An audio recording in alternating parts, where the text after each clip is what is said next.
Boa noite, irmãos, graça e paz em Cristo Jesus. Vamos nos colocar em pé, dê um abraço à pessoa que está do seu lado. Seja bem-vindo nessa noite, você que nos acompanha pela internet também, a nossa saudação.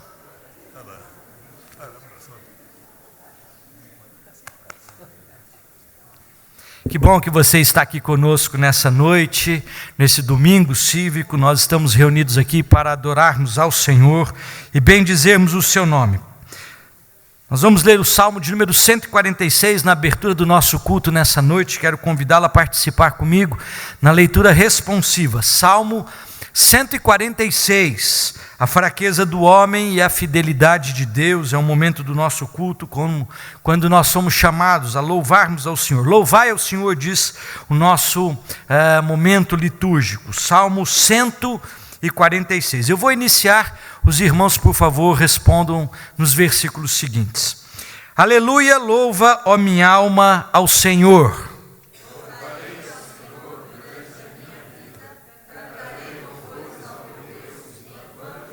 Não confieis em príncipes, nem nos filhos dos homens, em quem não há salvação.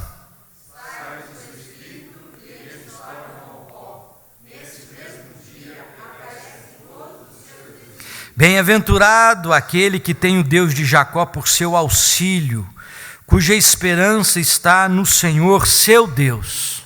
Que fez os céus e a terra, o mar e tudo que neles há, e mantém para sempre a sua fidelidade. Que faz justiça aos oprimidos e dá pão aos que têm fome. O Senhor liberta os encarcerados.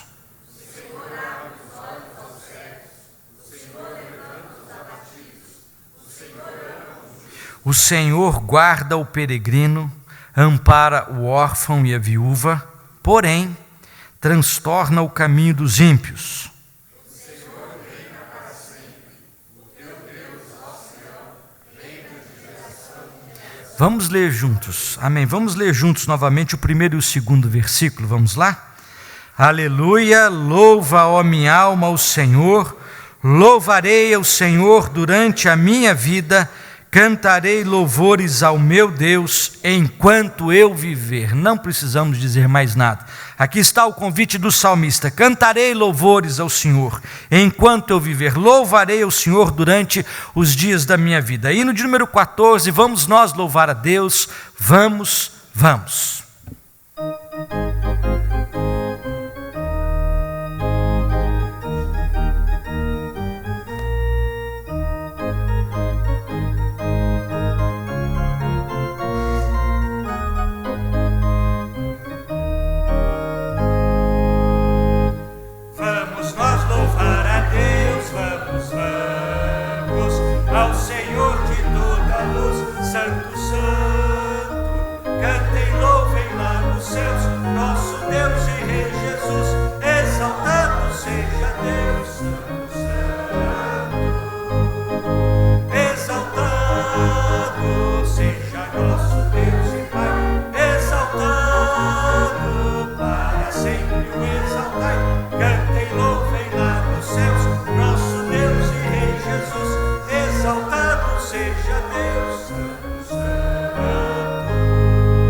Sem louvor em alta voz, hoje,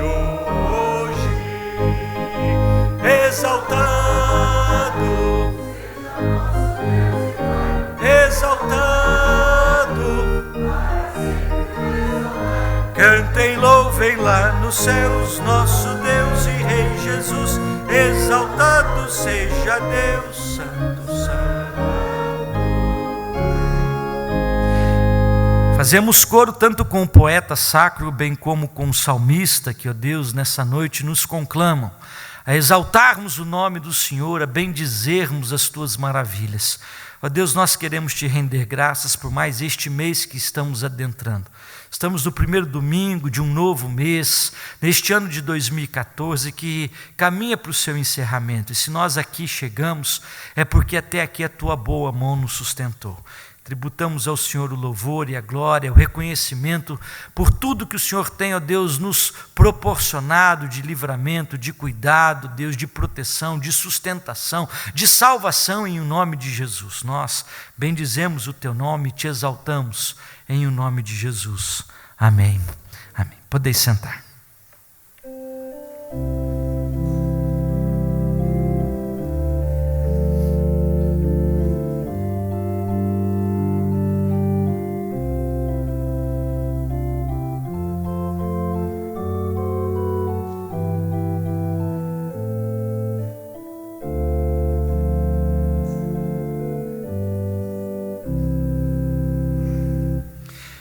Nós queremos conhecer se nessa noite nós temos conosco alguém que nos visita pela primeira vez.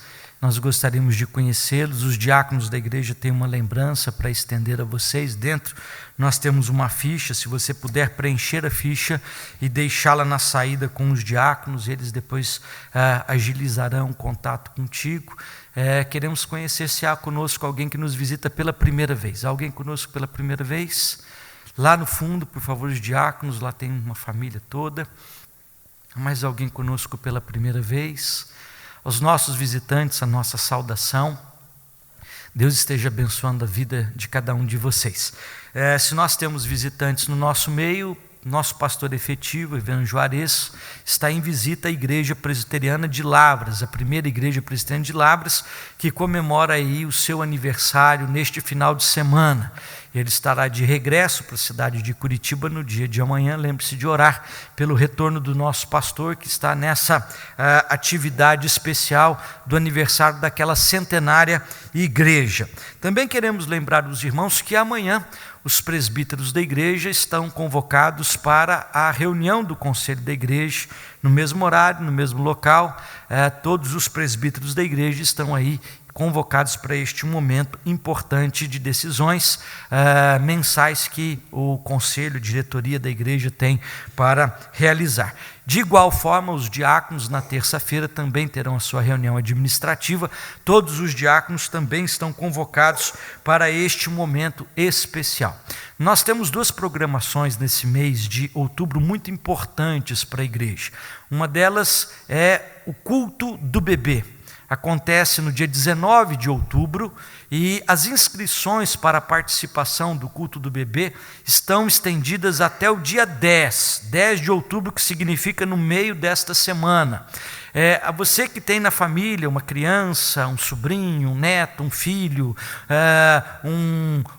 de um vizinho que você queira apresentar, trazer à igreja, é um momento muito oportuno. Então você precisa fazer a inscrição dessa criança, e a inscrição é muito fácil. Você entra no site, no e-mail, cultobebê@hotmail.com, não tem o do no meio, é cultobebê@hotmail.com. Você manda um nome. Se você não tiver a foto, você manda o nome, os dados, data de nascimento, nome dos pais, tá certo? Para este e-mail, o pessoal vai cadastrar, depois você manda a foto, mas nós temos a urgência, porque o prazo de encerramento dessas inscrições é dia 10 agora de outubro.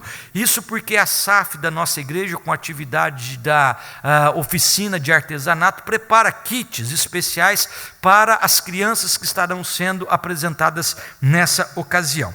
Também no mês de outubro, já no seu final, nós temos a conferência missionária da nossa igreja, 16ª conferência missionária, cumprindo o ID de Jesus, e nós temos aí um recadinho dos nossos missionários. Pode soltar para a gente o vídeo. Quem sabe o que vai acontecer nos dias 24 a 26 de outubro? É o quê? Vai ser a conferência da gente. Da gente? Da gente toda, lá da IPC, né? Vai ser a Conferência Missionária da IPC. Não é isso? E é isso, Judá? Que legal. Estamos indo aí, queremos ver todo mundo nessa conferência. Não fique em casa, venha participar da conferência. Está sendo uma bênção o nosso tempo aqui em Pompeia. A gente está se preparando para voltar a Moçambique. Temos aprendido muitas coisas que vai ajudar bastante no ministério lá. Mas isso eu só vou contar para você quando nós nos encontrarmos na conferência. E eu tenho um monte de novidades sobre Moçambique. Tenho falado com os irmãos lá de Quelimane e tem sido uma bênção ouvir o quanto o Senhor tem cooperado, o quanto o Senhor tem prosperado ao trabalho lá. Vem para a conferência e a gente conversa junto. Não fique em casa. Nós já estamos em plena atividade da campanha missionária. Para você participar, você deve entrar no site da igreja, ipctba.org.br. Se ficou difícil, você entra no Google, põe lá Igreja Presbiteriana de Curitiba, vai aparecer a página da igreja. Você faz a sua inscrição pelo site da igreja ou por intermédio de alguns dos nossos líderes do departamento missionário da igreja. Os louvores, já desde o culto da manhã, já boa parte dos louvores já estão passando o cântico tema da conferência missionária.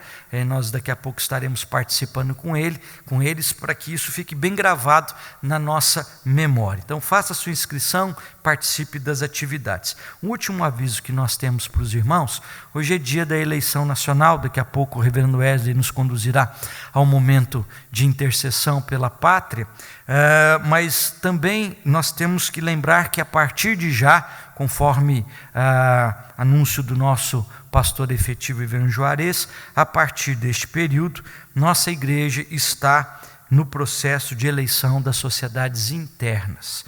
Então, você que é membro de uma sociedade interna, você que faz parte de uma sociedade interna, desde já estamos em plenas atividades das eleições das diretorias, SAF, UPA, UMP, o PH, Conselho, Junta Diaconal, Coral, todos os aspectos internos da igreja procederão às suas eleições. Nós precisamos que essas eleições ocorram aí num prazo breve de tempo, dentro do mês de outubro, para que em novembro, final de novembro, início de dezembro, nós tenhamos aí uma grande reunião das novas diretorias eleitas para o planejamento, para o calendário da igreja do ano de 2015. Então, aquilo que nem sempre funcionou direito esse ano que vem pode dar uma melhorada, mas isso a partir de uma reunião de planejamento. Então, lembre-se de orar por isso, e você que faz parte de uma sociedade interna, não vale apenas orar, você tem que também participar.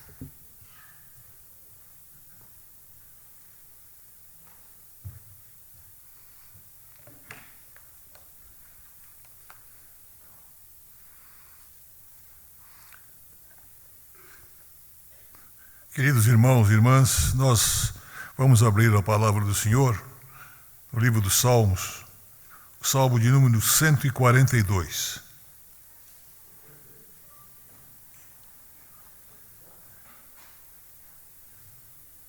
Salmo 142. Ao Senhor ergo a minha voz e clamo, e com a minha voz suplico ao Senhor, derramo perante Ele a minha queixa. À sua presença exponho a minha tribulação. Quando dentro de mim, me esmorece o espírito, conheces a minha vereda. No caminho em que ando, me ocultam armadilha. Olha à minha direita e vê, pois não há quem me reconheça. Nenhum lugar de refúgio, ninguém que por mim se interesse. A ti clamo, Senhor, e digo: Tu és o meu refúgio, o meu quinhão na terra dos viventes.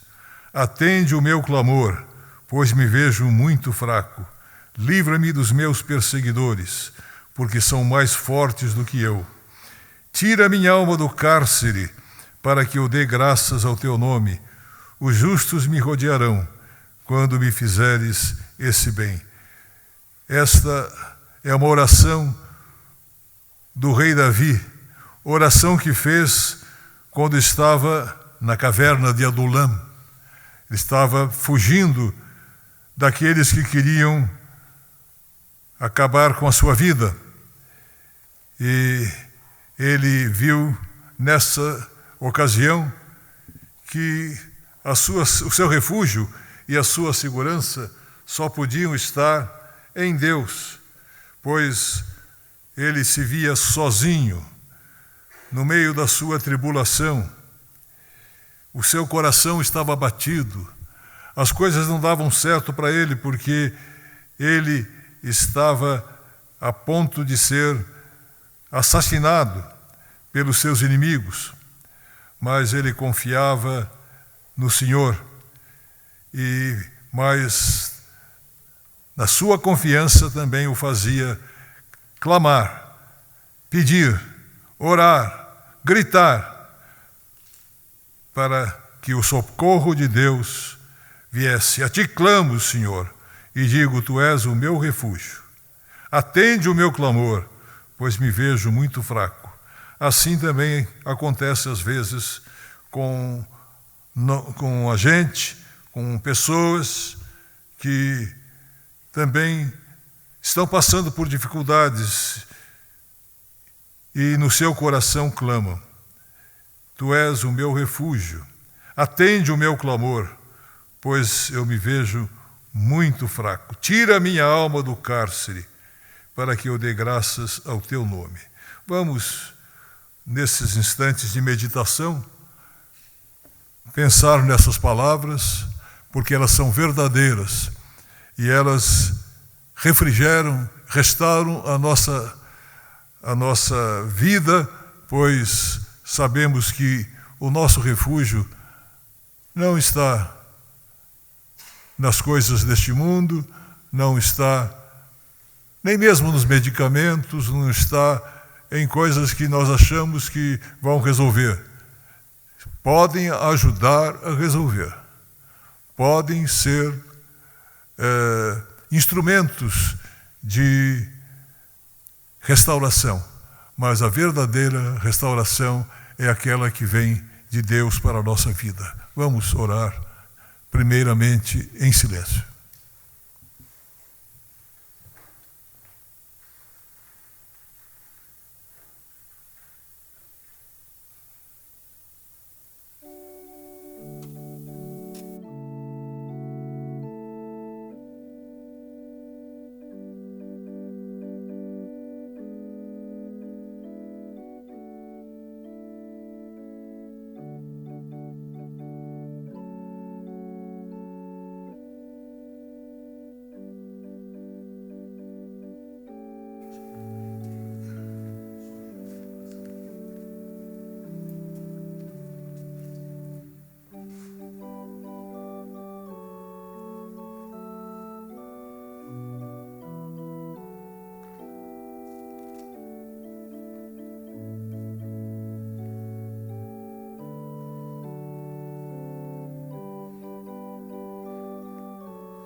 Ó Senhor, nosso Deus, nosso Pai de amor, nós estamos na nossa vida dependendo do Teu amor, da Tua graça, do Teu cuidado.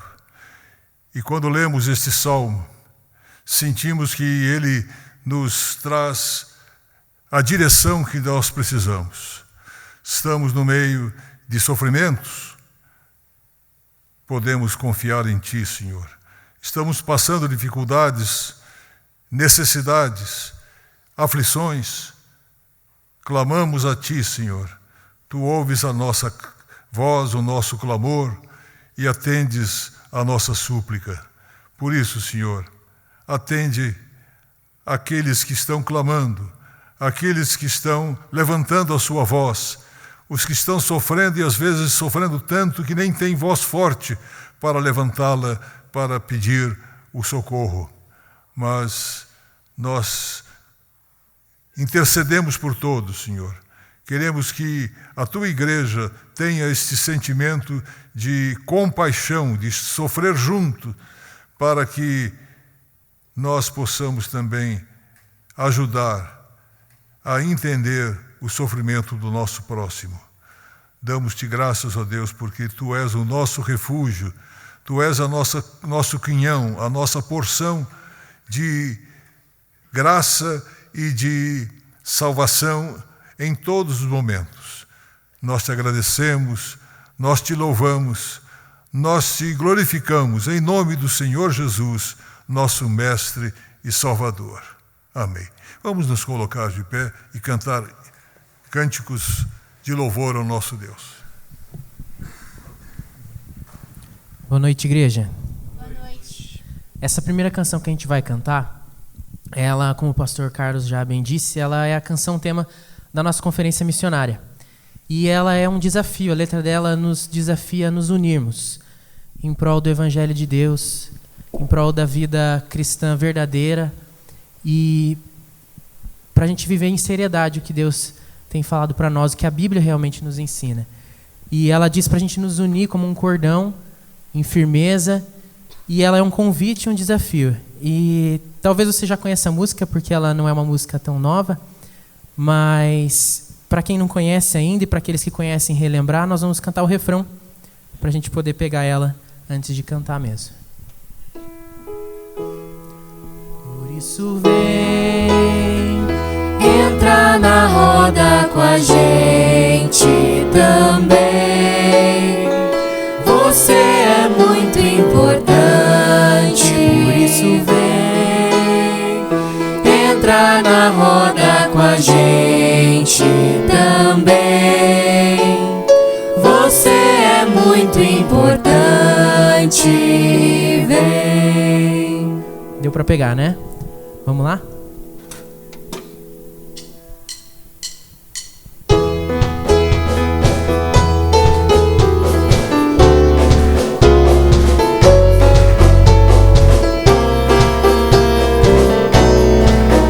Chama a gente pra um momento novo, de caminhar junto com seu povo. É hora de transformar o que não dá mais. Sozinho, isolado, ninguém é capaz. Por isso vem, entra na roda com a gente também. Você é muito importante, vem. Não é possível crer que tudo é fácil. Há muita força que produz a morte, gerando dor, tristeza e desolação.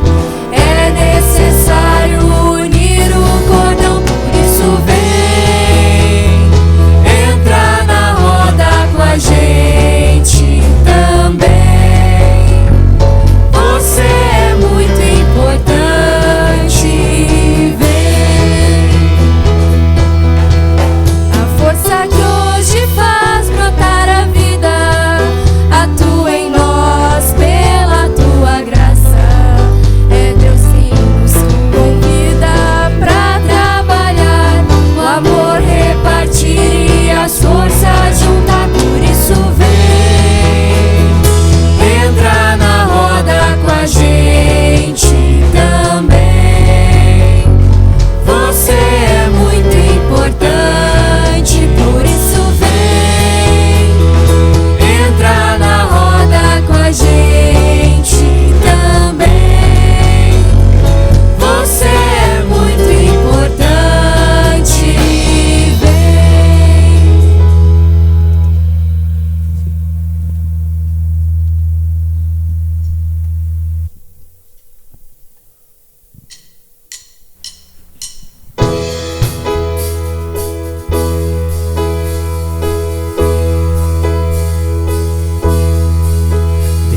Desde os confins da terra, Desde os confins da terra, no mais profundo mar, no mais profundo mar, nas alturas do céu, nas alturas dos céus, louvado é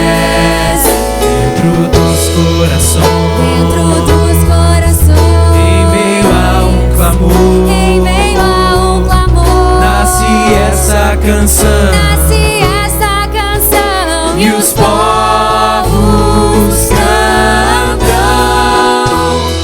por toda eternidade.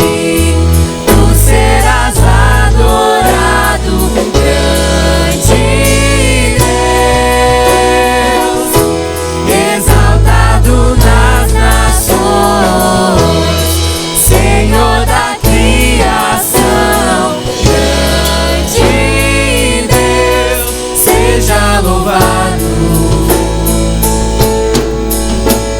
Nos confins da Desde terra, os confins da terra, no mais profundo no mar, mais profundo mar, nas alturas do céu, nas alturas do céu, louvado és. Dentro dos corações, dentro dos corações, em meio a um clamor, em meio a um clamor, nasce essa canção. nasce essa canção E os povos cantam por toda eternidade. Tu serás adorado, grande Deus, exaltado nas nações, Senhor da criação. Grande Deus, por toda eternidade, tu serás adorado, grande Deus, exaltado nas nações, Senhor da criação. Grande Deus, seja louvado.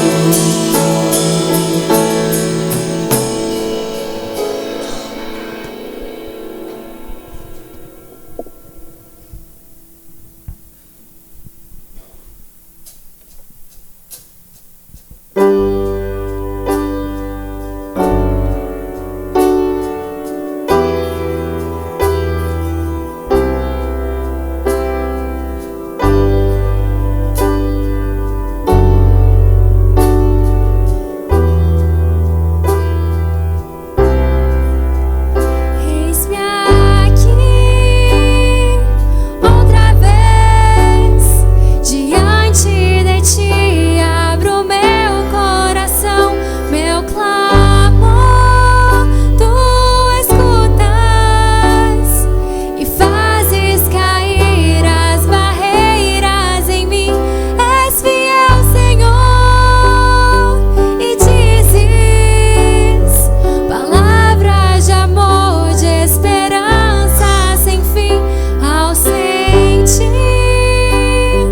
o teu toque, por tua bondade libertas meu ser. No calor deste lugar, eu venho me derramar, dizer que te amo, me derramar, dizer te preciso, me derramar, dizer que sou grato, me derramar, dizer que és formoso.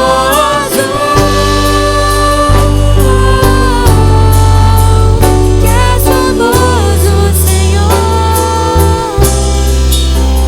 Eis-me aqui outra vez, diante de ti abro meu coração, meu clamor tu escutas e fazes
Dando continuidade ao nosso culto, os irmãos podem se assentar. Nós vamos fazer a leitura bíblica do Salmo 116, versos 12 até 14.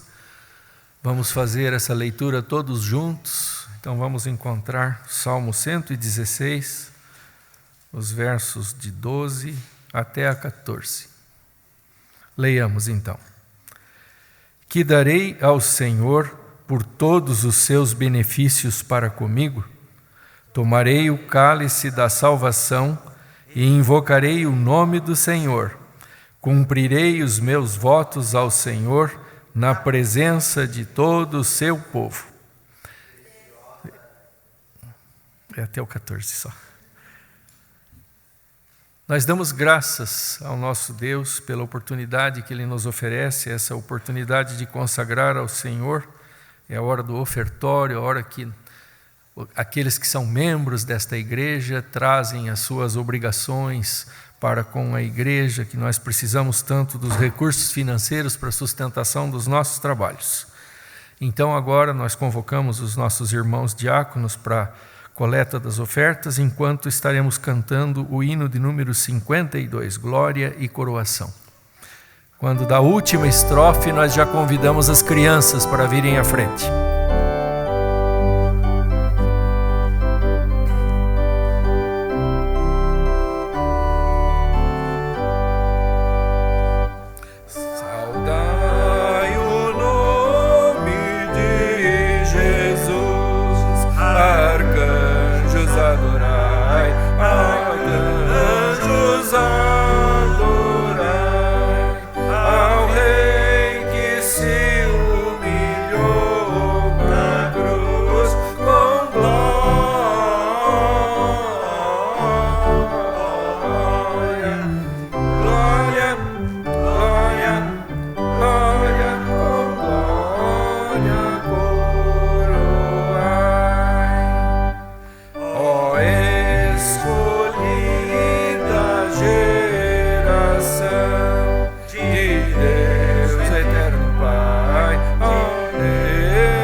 Ao Rei divino Rai, ao Rei divino Rai, a quem quebrou os vis grilhões com glória,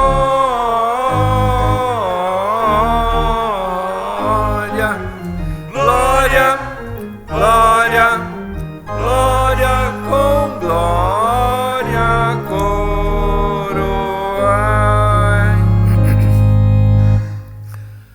Deus amado, nós te agradecemos especialmente pela oportunidade de estarmos aqui, Senhor. Agradecemos também, Senhor, porque podemos cumprir com a nossa obrigação de trazer as nossas ofertas para sustentar essa obra que é feita para a tua honra e glória, para a divulgação do teu santo nome, para que ele seja transmitido. Desde aqueles que estão aqui dentro deste templo, Senhor, aqueles que estão na Rua Comendador Araújo e até em todos os confins do mundo por onde temos a oportunidade de contribuir, Senhor, por meio destas ofertas, destes dízimos, para ajudar na sustentação do trabalho missionário. Damos graças, ó Pai, porque nós podemos estar rendendo glórias ao Teu nome, Senhor, no lugar de estar fazendo outras coisas. Imploramos, Senhor, que Tu estejas a cada instante dispensando multiplamente, Senhor, da Tua misericórdia, especialmente para fortalecer a nossa fé. Nossa fé é tão pequenina, Senhor. Precisamos tanto do Teu poder nas nossas vidas para que ela esteja fortalecida e para que nós estejamos, Senhor, cada vez mais entregues aos Teus pés. Senhor, imploramos também pelo Alexandre, o nosso diácono Alexandre Zanetti, que vai agora cuidar do trabalho com as crianças. Tu já colocaste, Senhor, a palavra que Tu tens para estas crianças nos lábios dele, na cabeça pronta para que ele transmita a elas. Prepara, Senhor, essa semente de maneira muito especial nos corações dos pequeninos, Senhor, para que ela esteja pronta para brotar e tornar-se cada vez mais uma planta vicejante, Senhor, que é tudo o que precisamos. Dispensa para nós também, Senhor, da Tua misericórdia para que nós possamos receber a semente que o pregador vai trazer para nós. Os adultos, Senhor, que muitas vezes pensamos que já sabemos tudo. Tem misericórdia dessa teimosia nossa, Senhor. Orienta-nos, perdoa-nos e dá-nos, Senhor, da Tua graça, que é tudo o que precisamos, porque oramos em nome de Jesus. Amém.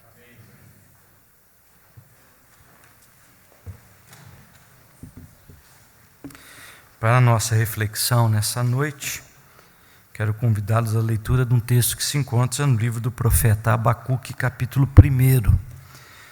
Questão de uns dias atrás, quase um mês atrás, nós tivemos a oportunidade de compartilharmos com os irmãos a leitura do capítulo 3 de Abacuque, os versículos finais, 17 a 19. Hoje eu gostaria de expor uma outra realidade do livro do profeta Abacuque. Abacuque, capítulo 1. Eu gostaria que você lesse comigo até o versículo de número 11, os 11 primeiros versículos da profecia de Abacuque. Acompanhe a leitura na sua Bíblia, eu vou fazer a leitura desse texto, livro do profeta Abacuque, capítulo 1, versos de 1 a 11. Sentença revelada ao profeta Abacuque: Até quando, Senhor, clamarei eu, e Tu não me escutarás? Gritar-te-ei violência, e não salvarás. Por que me mostras a iniquidade, e me fazes ver a opressão? Pois a destruição e a violência estão sempre diante de mim, há contendas, o litígio se suscita. Por essa causa a lei se afrouxa, e a justiça nunca se manifesta, porque o perverso cerca o justo, e a justiça é torcida. Vede entre as nações, olhai, maravilhai-vos e desvanecei, porque realizo em vossos dias obra tal, que vós não crereis quando vos for contada.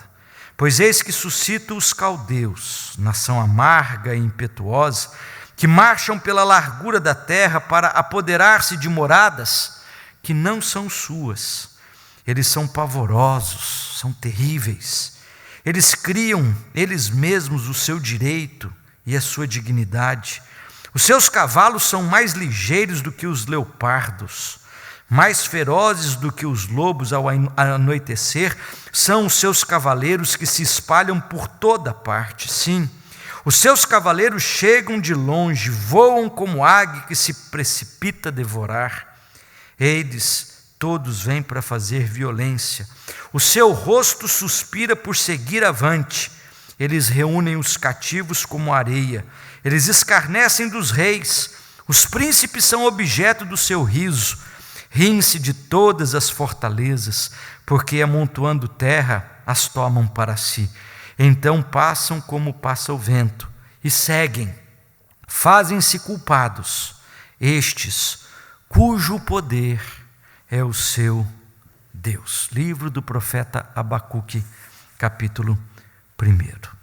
Nós estamos num dia de eleição e nós estamos aí aguardando no nosso país, daqui a pouco, que as urnas sejam reveladas. Elas já estão sendo apuradas, mas não poderia se manifestar os votos, enquanto que no Acre, por causa da diferença de fuso, não terminasse a votação. Então daqui a pouco a gente já vai ter conhecimento de como está a votação, quase que na sua íntegra, na sua totalidade. Provavelmente aqui no estado do Paraná já esteja definido, e aí no Brasil algum restinho para a apuração. Muitas vezes nós olhamos para o cenário nacional e nós nos deparamos com situações que questionam a nossa fé, que desafiam a nossa fé.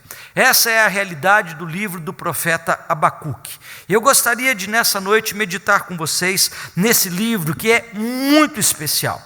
O texto começa dizendo no versículo 1, sentença revelada ao profeta Abacuque. Essa profecia, ela é sui generis de todas as outras profecias que você tem no Antigo Testamento, porque é a única que começa com essa palavra, sentença. Deus está dando uma sentença que foi resultado de um juízo. Deus havia julgado o seu povo, Deus havia feito uma avaliação da sua gente, Deus havia pesado na balança a nação de Judá e condenado essa nação pelas suas práticas. E aí então, ele revela ao profeta a sentença resultante dessa condenação. Quando você tem um processo no tribunal, você tem a defesa, você tem a acusação, você tem o júri, você tem o juiz, debate entre a defesa e a acusação, a argumentação, isso quando é uma questão criminal, e aí o júri se apresenta votando, dizendo a respeito de um ou de outro. Se o júri decide pela condenação, o juiz emite a sentença. Só depois da condenação. O texto diz para a gente que essa profecia era a emissão dessa condenação, era a sentença que este povo teria que exercitar, vivenciar na sua dinâmica. E esse texto traz para a gente algumas coisas interessantes. 3 lições muito rápidas para a nossa aplicação nessa noite. A primeira delas, esse texto nos apresenta um país que estava em crise. Versículos primeiros aí do livro do profeta Abacuque. Até quando, Senhor, clamarei eu e tu não me escutarás? Gritar-te-ei violência e não salvarás. Por que me mostras a iniquidade e me fazes ver a opressão? Pois a destruição, a violência estão sempre diante de mim. Há contendas, o litígio se suscita. Por essa causa a lei se afrouxa, a justiça é torcida. Preste atenção no cenário que o profeta está revelando para a gente. Esse povo que está diante dos nossos olhos é um povo de Deus. Quando nós lemos o Salmo diz assim: bem-aventurado é a nação cujo Deus é o Senhor. Isso deveria dizer respeito à nação de Judá, à nação de Israel, que temia o Senhor, que tinha o templo de Jerusalém, por onde viria a mensagem da chegada do Messias. Mas não é isso que acontece. Esse povo tinha o nome de Deus estampado sobre si, o nome de Deus nas suas instituições, mas não exercitava essa realidade na prática, no seu dia a dia. E aqui dá para a gente enumerar algumas coisas. Primeiro, era uma nação que estava submersa em violência. Gente matando pessoas, assaltos, sequestros, homens explodindo caixas eletrônicos. Naquela época não tinha caixa eletrônico, né? Mas fazendo uma ponte para os dias atuais. Violência. Pessoas amedrontadas de saírem à rua, serem assaltadas, serem estupradas, serem violentadas das mais diversas formas, da sua dignidade, na sua complexidade física, moral, familiar. Violência. O texto diz mais um pouquinho para a gente. Opressão. O rico oprimindo o pobre, extorquindo o seu pequeno salário, não dando aumento diante, muitas vezes, da inflação, para que o lucro pudesse lhe ser maior. Enquanto isso, os necessitados aumentavam E aí se dava umas bolsas família, bolsa disso, bolsa daquilo. Naquela época não tinha bolsa, né? Mas a opressão começava a crescer. Diz mais um pouco o texto: destruição, violência, contendas, litígio, toda sorte de intriga estava sendo semeada, grupos rivais se destruindo, se comendo, se degladiando. Nos nossos dias atuais nós temos aí criminalidade associada com o narcotráfico, nós temos grupos rivais, Comando Vermelho, PCC, ADA, nós temos um império paralelo, uma realidade de poder paralela, onde há conflitos, gente que morre tomando tiro na cabeça sem saber porquê, em guerras, onde o litígio, a contenda se suscita. Pois bem, o texto continua dizendo: a justiça é torcida e a lei se afrouxa. Aquilo que diz respeito a um nem sempre se aplica ao outro. O outro que tem dinheiro consegue mudar a lei. O que não tem influência, poder, riquezas, é sujeito a todo tipo de realidade. Um país submerso numa crise. Às vezes eu fico constrangido de pregar esse texto porque ele é tão distante da gente, ele é lá para aquela época de 600 anos antes de Cristo, não nos diz respeito, nós não vivemos dias de violência, nem de torcida de justiça, nem de opressão, nem de litígio, nem por conta disso a lei se afrouxa, é um negócio que não nos diz respeito. Quando nós olhamos para o cenário político-social de Abacuque, é muito próximo a gente. É muito próximo ao mundo que nós estamos vivendo. É muito próximo àquilo que você encontra do lado de fora da porta da sua casa. E às vezes nós estamos tão alheios a essa realidade. Achamos que isso é uma realidade própria dos nossos últimos dias. Um país em crise, um país submerso, sem padrões, sem referenciais. E às vezes a gente diz assim: isso aí é coisa de um povo que não conhece a Deus. Esse povo conhecia Deus. Conhecer a Deus não basta, precisa andar com Deus. O povo conhecia Deus, era marcado pela promessa de Deus, eram herdeiros de Abraão, de Isaac e de Jacó. Mas que diria isso? Jesus diz assim: dessas pedras posso suscitar herdeiros a Abraão. O fato de se ter o nome estampado, o fato de se ter uma promessa no passado, não diz que muitas vezes a realidade dos nossos dias é a mesma. E às vezes essa realidade de corrupção começa, às vezes até dentro da realidade da família evangélica no país. Um país em crise. Se você olhar bem claramente para a educação, para a saúde, para todos os aspectos da nossa sociedade, nós vivemos em um país em crise. Mas não só isso, esse texto nos diz uma segunda lição. Não apenas a questão de um país em crise. Abacuque, capítulo 1, nos fala a respeito da oração de um justo. Da oração de um justo. Esse texto não fala apenas para a gente a respeito de um homem antenado, ligado, um homem que estava atento a todas as informações dos seus dias. Aqui não há uma perspectiva político-partidária. Aqui é uma perspectiva de um retrato da sociedade como um todo. E este homem que naqueles dias não tinha internet, não tinha televisão, não tinha rádio, não tinha jornal, não tinha revista, não tinha meios de comunicação, ele percebia com a sensibilidade da alma e que Deus lhe dava uma consciência bastante clara de como é que estava o seu país naqueles dias. E o que é que a gente faz quando a gente se depara com um país em crise? O que é que a gente faz? Nós podemos tomar muitos caminhos. Há dois perigos seríssimos de nós reduzirmos este aspecto apenas ao fator político-social, que é o reducionismo político, e acharmos que apenas as bandeiras, as caras pintadas, as manifestações da rua, as revoltas populares vão produzir alguma coisa. Não vão produzir. Não é isso apenas que move o mundo. Também isso. Outros acham que apenas a oração vai produzir alguma interferência. A oração é de fato uma grande mola propulsora para o povo de Deus. Apocalipse capítulo 8 fala para a gente de que no sétima trombeta, o anjo pegou a taça do incensário que estava com as orações dos santos e despejou sobre a terra, e houve o juízo de Deus. O que ocasionou o juízo de Deus sobre a terra, o que manifesta a mudança de Deus sobre os aspectos da terra, é a oração dos santos. Está lá, Apocalipse 8, os primeiros 4 versículos. Houve silêncio diante de Deus no céu, porque a taça com a oração dos santos estava sendo trazida diante do altar do Senhor, e aquela taça seria misturada, as orações, com o fogo da ira, da santidade de Deus, e despejado sobre a terra. Ora, esse texto nos ensina 2 coisas importantes para a gente pensar. A importância da oração do justo. Tiago diz assim: a oração do justo muito pode por sua eficácia.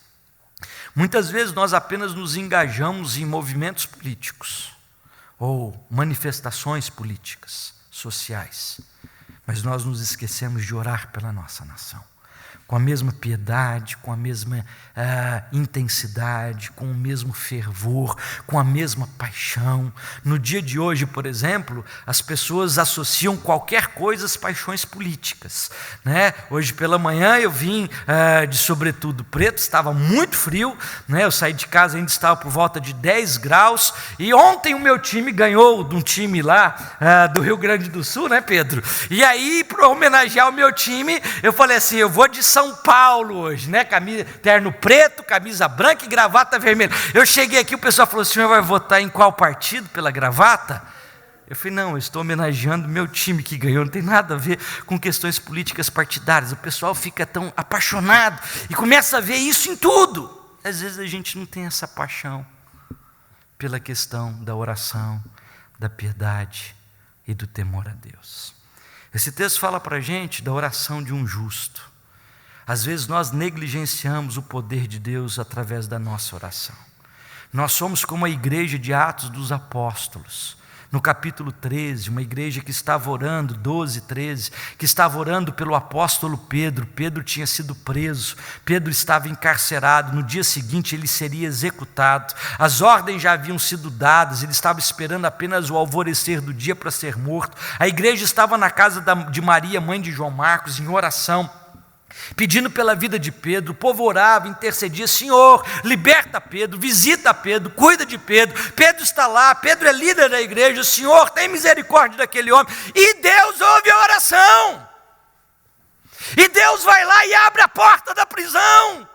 E Pedro, que estava aqui dormindo, foi acordado pelo anjo e passou pelo portão, pelo outro portão, pelo outro portão, como se fosse porta de shopping center. Você chega e a porta abre, e ele vai para fora. E quando ele chega lá fora, ele olha e fala assim: mas isso é verdade? É muito mais do que um sonho. E ele diz: aonde é que está o meu povo? Meu povo está lá no grupo familiar, na casa da Maria, mãe de João Marcos. E ele vai para lá.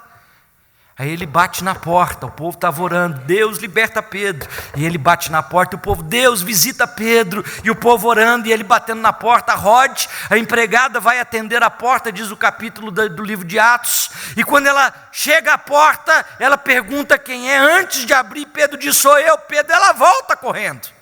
E ela diz para o povo: olha, Pedro está aí fora. O povo estava orando: Deus liberta Pedro, Deus tem misericórdia de Pedro, Deus visita Pedro. Olha, Pedro está aí fora. Fica quieta, você está louca, não pode ser Pedro, é o anjo de Pedro, é o espírito de Pedro, é alguma coisa. Pedro está preso, Pedro vai morrer amanhã. Gente, para que a gente ora? A gente não acredita que Deus vai fazer?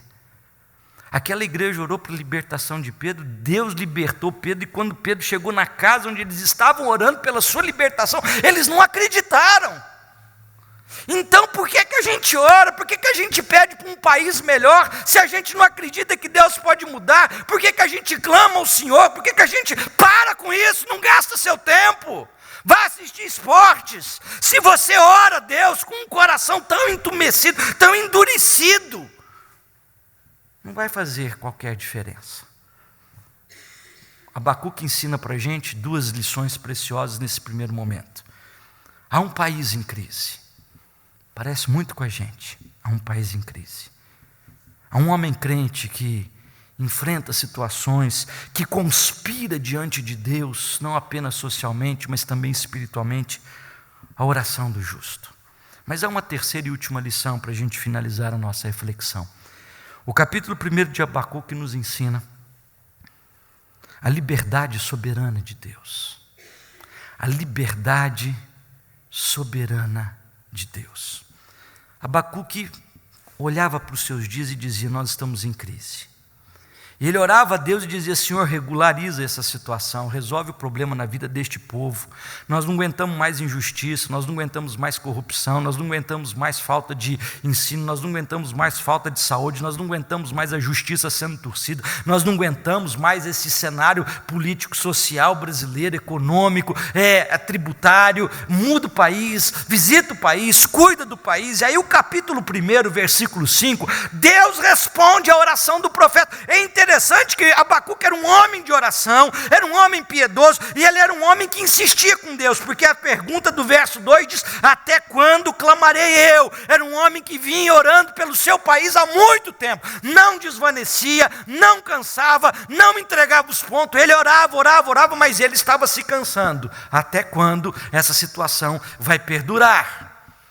Aí no versículo 5, Deus diz assim: ouvi a tua oração.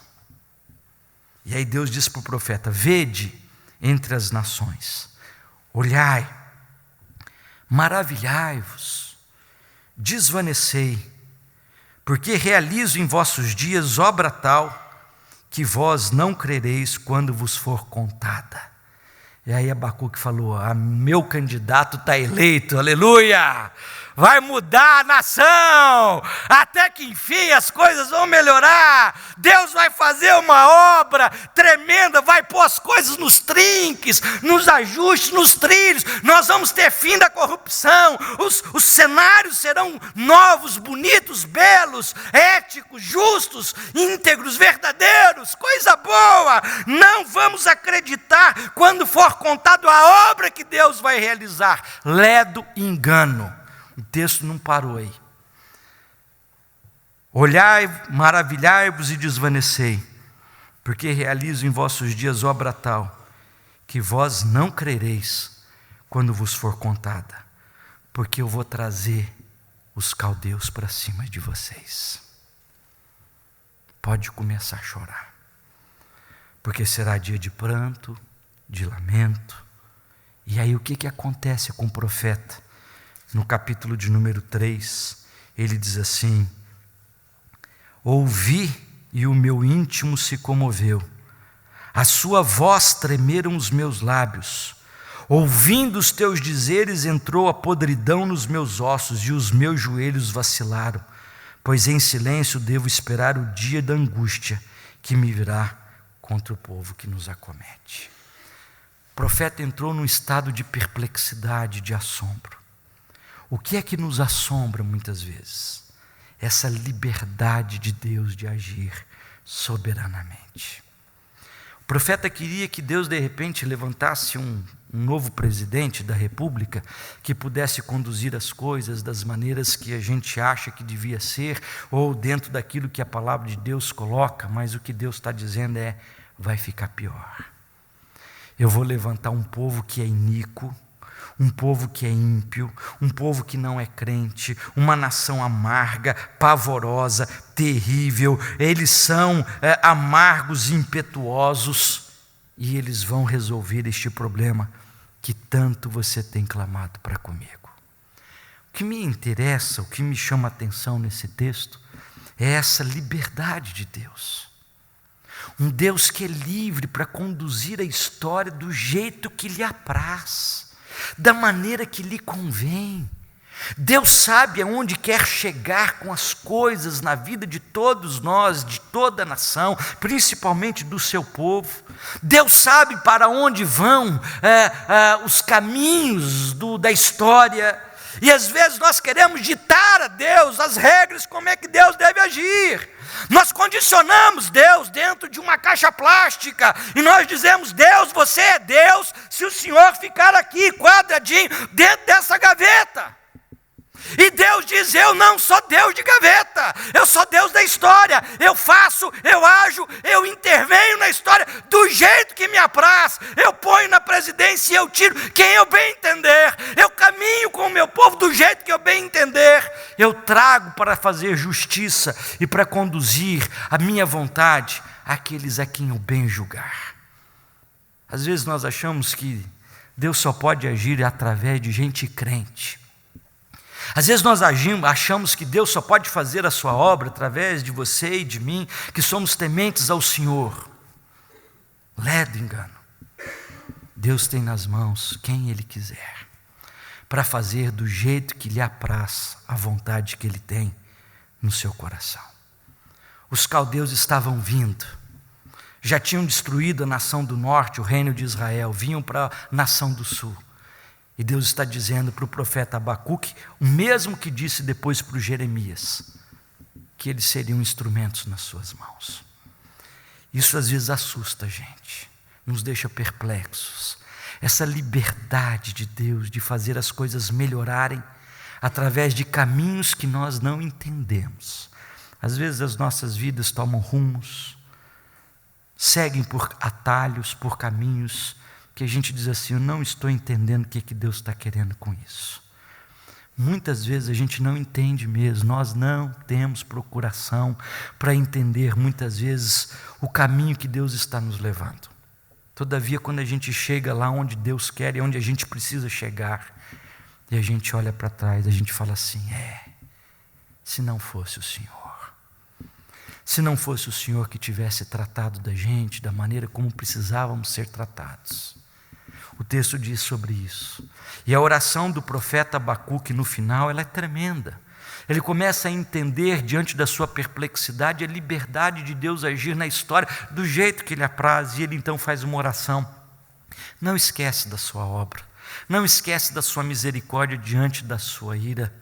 Aviva a tua obra no decorrer dos anos, faze-a conhecida, e mesmo que os caldeus cheguem sobre nós, Senhor, mesmo que a figueira não floresça, mesmo que o fruto da vide minta, mesmo que nos campos não produzam mais alimentos, mesmo que as ovelhas sejam arrebatadas do aprisco, mesmo assim, eu quero entender e me alegrar nas tuas promessas e na tua vontade. Eu me alegrarei no Senhor, em Deus da minha salvação. Por isso, nessa noite, quando nós estudamos o profeta Abacuque, independente de qual seja o resultado das urnas, se surpreendente ou se decepcionante, eu quero dizer uma coisa para você: nada na história de nenhuma nação vai passar desapercebido ao governo de Deus.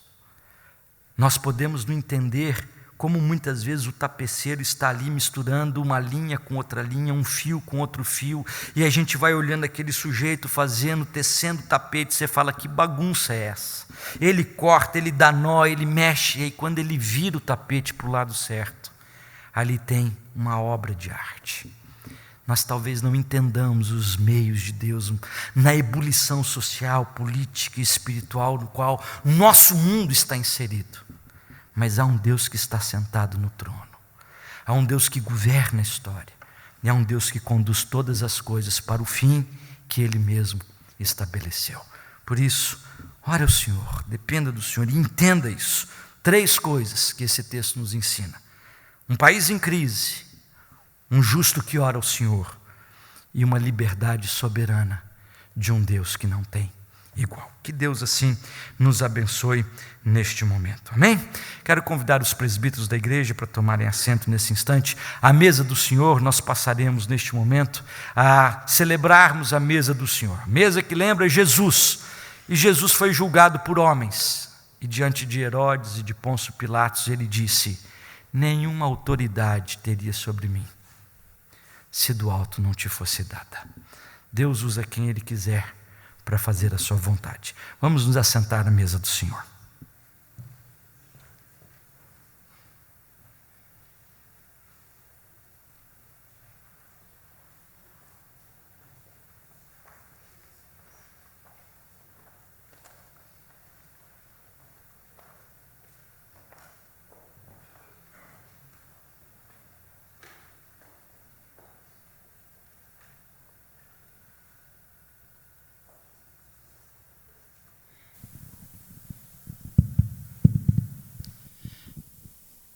Nós estamos ao redor da mesa do Senhor nessa noite para celebrarmos o pão e o cálice.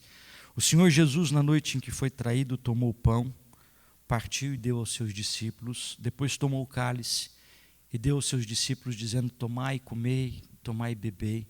Este é o meu corpo que é dado por vós, fazei isso em memória de mim. A ceia do Senhor é um meio de graça. Meios de graça são elementos espirituais que na vida da gente nos fortalecem a fé. A oração, a leitura da palavra de Deus, o culto público, a administração dos sacramentos são meios de graça para nosso crescimento espiritual. Por isso nós não devemos deixar de celebrarmos os meios de graça. Nos dá força, nos dá coragem. E Paulo diz assim: examine-se, pois, o homem a si mesmo, e então coma do pão e beba do cálice. Eu quero convidá-lo nesse instante a um momento de oração silenciosa, um momento de súplica, um momento que você vai preparar o seu coração para participar deste meio de graça. Logo depois, quero convidar o presbítero Cid, nosso vice-presidente do conselho, para nos dirigir a Deus uma oração consagrando os elementos.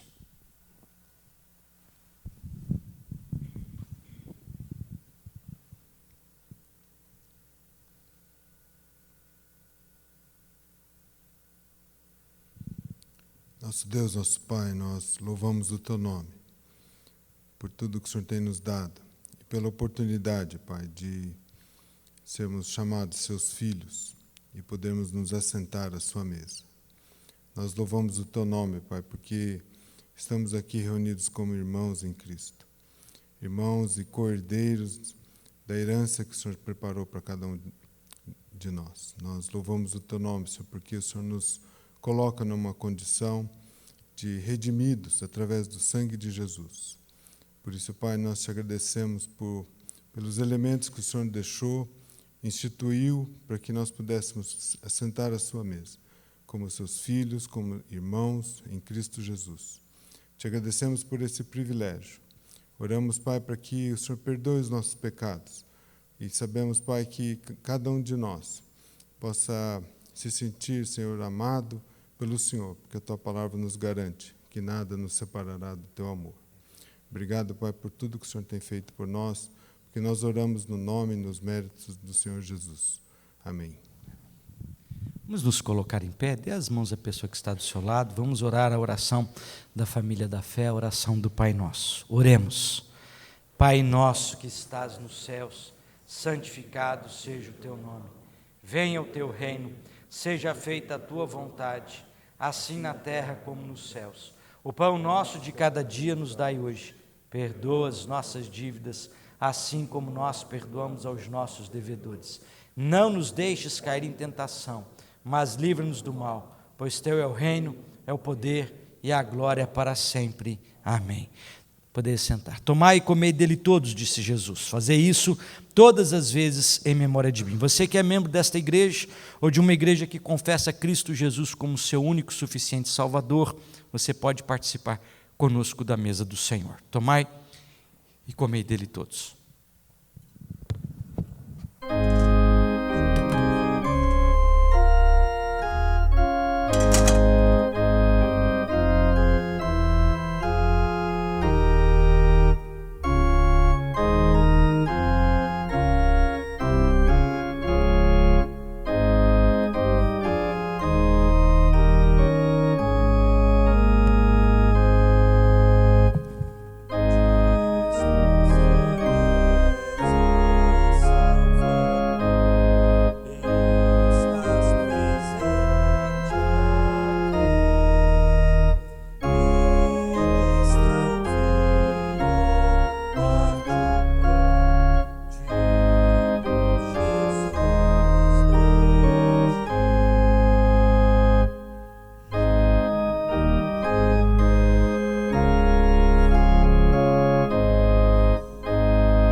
Por semelhante modo, o Senhor tomou o cálice e disse: este cálice é a nova aliança no meu sangue.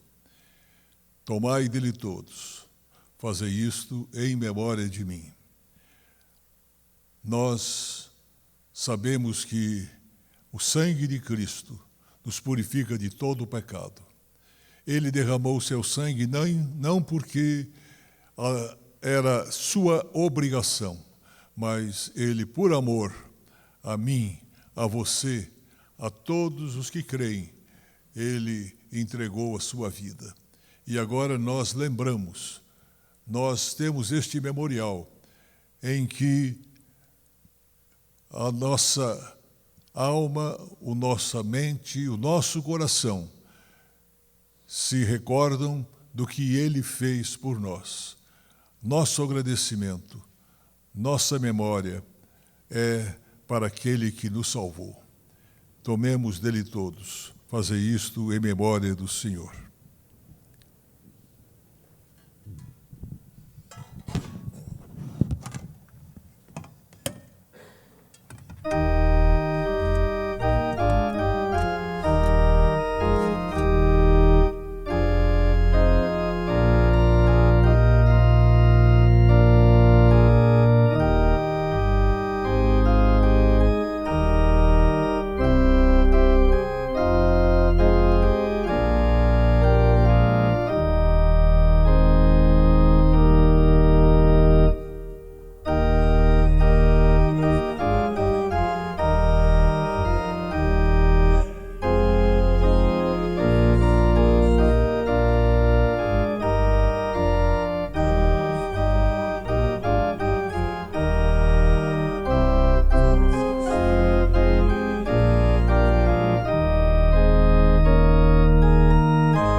Vamos nos pôr em pé, vamos entoar o hino 379, é uma oração, é um compromisso de missão também para com a nossa pátria, é a petição pela pátria. Nós vamos louvar ao Senhor com essa canção e após a mesma nós receberemos a bênção pelo reverendo Wesley Werner.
Bendito Deus, nosso Pai, damos-te graças por todas as bênçãos que recebemos neste dia, por este culto, pela participação de todos nós, comungando nesta ceia.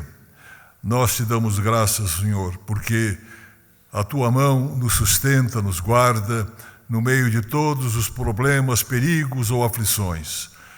E também com relação à nossa pátria, Senhor, nós te agradecemos esta terra tão boa, tão dadivosa, em que ou nascemos ou para cá viemos. Nós te damos graças e te pedimos, ó Deus, que a tua mão sustente a vida de cada um de nós. Dês, ó Deus, justiça, paz, entendimento entre todos os nossos patrícios. E especialmente, Senhor, ilumina os nossos governantes, as autoridades. Fortalece, Senhor, as instituições para que nós possamos ter vida tranquila e possamos trabalhar de tal maneira que tudo venha dar um bom resultado. Nós te agradecemos, Senhor, a nossa igreja, e te pedimos que ela seja testemunha do teu evangelho em todos os lugares. Testemunha através da sua liderança e testemunha através da posição e da palavra e do testemunho pessoal de todos os seus membros. É com isso que nós terminamos este culto, Senhor, com esta petição por nossa pátria, pela igreja, pelo teu povo, para que haja bênção que vem de ti sobre todos nós. É em nome de Cristo Jesus que nós te pedimos e agradecemos. Amém. E a graça maravilhosa do Senhor Jesus, o amor de Deus nosso Pai e as santas consolações do Evangelho do Espírito Santo venham sobre nós e sobre todo o nosso povo. É o que nós te pedimos. Amém. Minha pátria varonil, salve Deus a minha terra, esta na terra do Brasil. Saudemos uns aos outros na paz e no amor do Senhor Jesus. Nós temos um cafezinho logo temos depois também para todos. um lanche que pode ser aproveitado por todos no nosso